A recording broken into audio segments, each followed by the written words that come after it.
নির্বাচন কেন্দ্রিক বিরোধ যেন প্রতিশোধ পরায়ণ না হয় সে বিষয়ে রাজনৈতিক দলগুলোকে সজাগ থাকার আহ্বান জানিয়েছেন বিএনপির চেয়ারম্যান তারেক রহমান। বিকেলে ঢাকায় নির্বাচনোত্তর সংবাদ সম্মেলনে তিনি বলেন, ভিন্ন মত থাকলেও দেশের স্বার্থে সবাই এক, কোনো অপশক্তি যেন বিজয় নষ্ট করতে না পারে, এজন্য সবাইকে শান্ত থাকার আহ্বান জানান তারেক রহমান। জুলাই সনদ বাস্তবায়নের অঙ্গীকার করে বিএনপির চেয়ারম্যান বলেন, আগামীর সংসদ হবে জবাবদিহিতামূলক। বিস্তারিত জানাচ্ছেন মনিরুজ্জামান।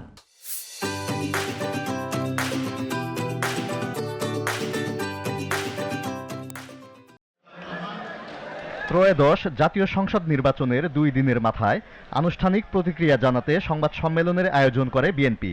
শনিবার বিকেলে রাজধানীর ইন্টারকন্টিনেন্টাল হোটেলে শুরুতেই দলের বিশাল জয়ের জন্য দেশবাসীকে ধন্যবাদ জানান বিএনপির চেয়ারম্যান তারেক রহমান। বিএনপির চেয়ারম্যান বলেন, ভিন্ন মত থাকা সত্ত্বেও একটি নিরাপদ ও মানবিক রাষ্ট্র গঠনে সবাইকে ঐক্যবদ্ধ থাকতে হবে।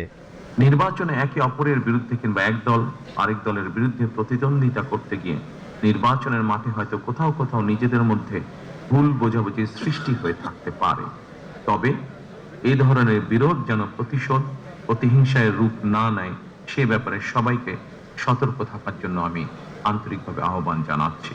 গণতান্ত্রিক রাষ্ট্রে রাজনৈতিক দল গণতন্ত্রের বাতিঘর উল্লেখ করে নির্বাচনে অংশগ্রহণকারী সব দল ও এর সাথে জড়িতদের প্রতি কৃতজ্ঞতা জানান তারেক রহমান। নির্বাচনে অংশগ্রহণকারী প্রতিটি গণতান্ত্রিক রাজনৈতিক দলগুলোর প্রতি আহ্বান জানাই, দেশ গঠনে আপনাদের চিন্তা ভাবনা আমাদের কাছে অত্যন্ত গুরুত্বপূর্ণ। জনমনে সৃষ্ট সকল সংশয় কাটিয়ে শেষ পর্যন্ত দেশে শান্তিপূর্ণভাবে একটি অবাধ, সুষ্ঠু এবং নিরপেক্ষ নির্বাচন অনুষ্ঠিত হয়েছে। এজন্য অন্তর্বর্তীকালীন সরকার এবং নির্বাচন কমিশনকে বিশেষ ধন্যবাদ জানাই। দুর্বলের ওপর সবলের অত্যাচার সহ্য করা হবে না মন্তব্য করে বিএনপির চেয়ারম্যান বলেন, জনগণের কাছে দেয়া সকল প্রতিশ্রুতি বাস্তবায়ন করা হবে। 31 দফার আলোকে ঘোষণা করা হয়েছে দলীয় ইশতেহার। একই সঙ্গে কয়েকটি বিষয়ে নোট অফ ডিসেন্ট দিয়ে বিএনপি জুলাই সনদেও স্বাক্ষর করেছে।